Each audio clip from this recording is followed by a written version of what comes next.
The letter arrived on a rainy evening, tucked inside an envelope that looked older than time itself.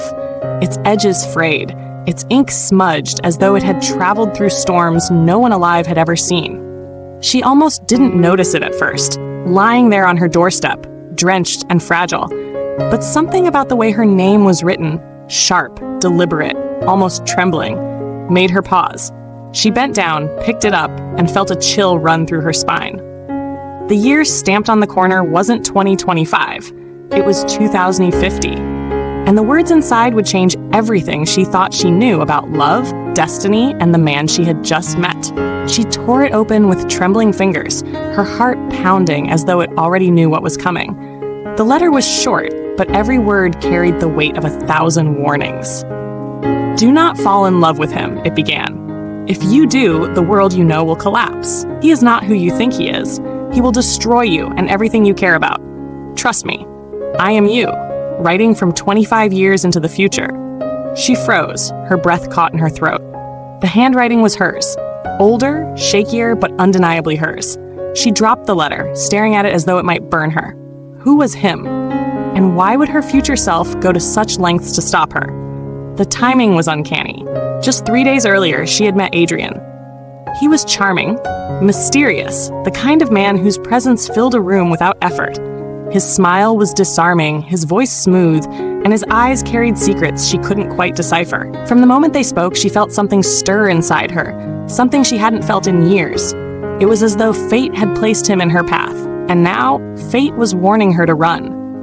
She tried to dismiss it. Maybe it was a prank, maybe forged her handwriting, but deep down, she knew. The way the words curved, the way the ink pressed harder on certain letters, it was her. She couldn't explain how, but she knew. And that knowledge gnawed at her, even as Adrian continued to weave his way into her life. He called her, visited her, made her laugh, made her forget the heaviness of the world. And every time she looked at him, she felt herself slipping closer to the edge of something dangerous. The letter haunted her. She hid it in a drawer, but it seemed to whisper to her at night, echoing in her dreams. "Do not fall in love with him." She woke up sweating, her heart racing, as though her future self was screaming at her through the veil of time. But how could she resist? Adrian was everything she thought she wanted. He listened when she spoke, remembered the smallest details, and seemed to understand her in ways no one else ever had. And yet, there were cracks, small, subtle cracks that she couldn't ignore. He never spoke much about his past. He avoided certain questions. Sometimes his eyes darkened when she mentioned the future, as though he carried a burden too heavy to share. One evening, as they walked along the river, he stopped suddenly and looked at her with an intensity that made her shiver. "Do you believe in destiny?" he asked. She hesitated, remembering the letter.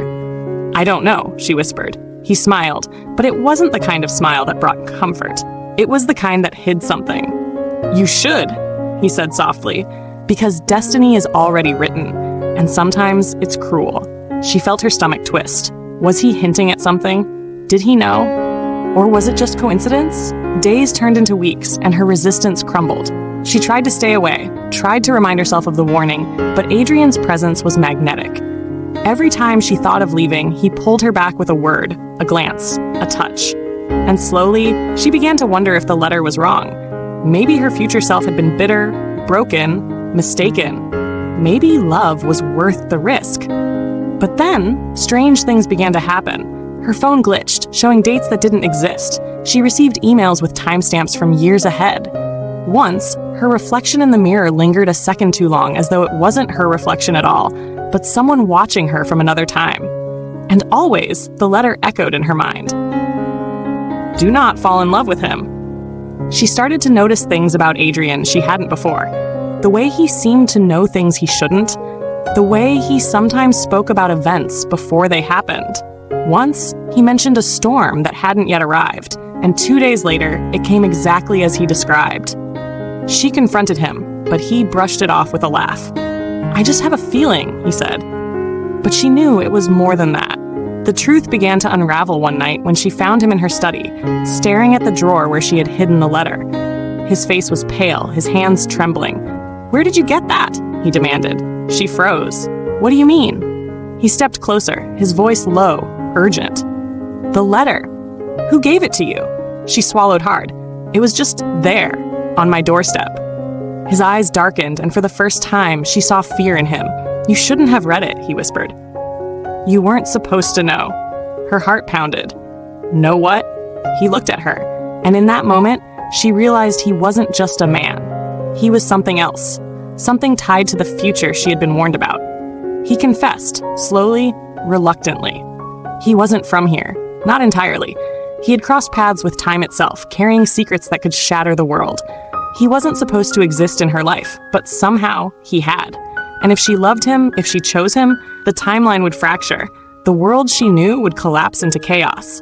She stared at him, her mind spinning. Why me? She whispered. He looked at her with eyes full of sorrow. Because you're the only one who can change it. You're the key. And if you love me, everything ends. She wanted to run, but her heart betrayed her. She loved him already. She couldn't deny it. And that love was the very thing her future self had tried to stop. She realized then that the letter wasn't just a warning. It was a plea, a desperate attempt to save her from herself. But was it too late? Could she undo what had already begun?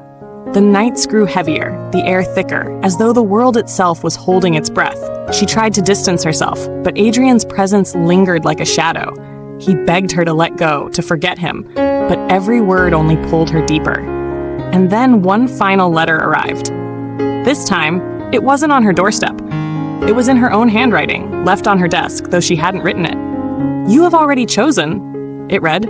Now you must face the consequences. Love him and the world burns. Leave him and you save it. Decide. She sat there staring at the words, her heart torn in two. Adrian stood behind her, silent, waiting. She turned to him, tears streaming down her face. Tell me it's not true, she begged. He closed his eyes, his voice breaking. I wish I could. And in that moment, she knew. The choice was hers. The future was hers. And no letter, no warning could make it easier. The rain fell harder that night, as though the sky itself was mourning. She held the letter in her hands, her heart aching, her soul torn. She loved him, but she also loved the world. And as dawn broke, she realized that sometimes love means sacrifice. Sometimes love means letting go. She looked at Adrian one last time, memorizing his face, his eyes, his sorrow. And then, with a trembling voice, she whispered, "Goodbye." He reached for her, but she stepped back, her tears falling like rain. I can't, she said. I won't let the world burn. His face crumbled, his body fading as though time itself was reclaiming him. And then, he was gone. She stood there alone, the letter still in her hand, the weight of destiny pressing down on her. She had chosen. She had saved the world. But at what cost? Her heart was broken, her soul scarred, but she knew she had done what was right. And as the sun rose, she realized that sometimes the greatest love is the one you never keep. Sometimes the strongest heart is the one that breaks for the sake of others. And though she would carry the pain forever, she knew she had given the world a chance to survive. The letter from 2050 had warned her, and she had listened. Not perfectly, not without struggle, but enough to change the course of history. She folded the letter, placed it back in the drawer, and whispered to herself, I will endure. And somewhere, in the echoes of time, her future self breathed a sigh of relief. The world was safe. For now. But the memory of him would never fade. And perhaps that was the true warning all along, that love, even when forbidden, leaves a mark that time itself cannot erase.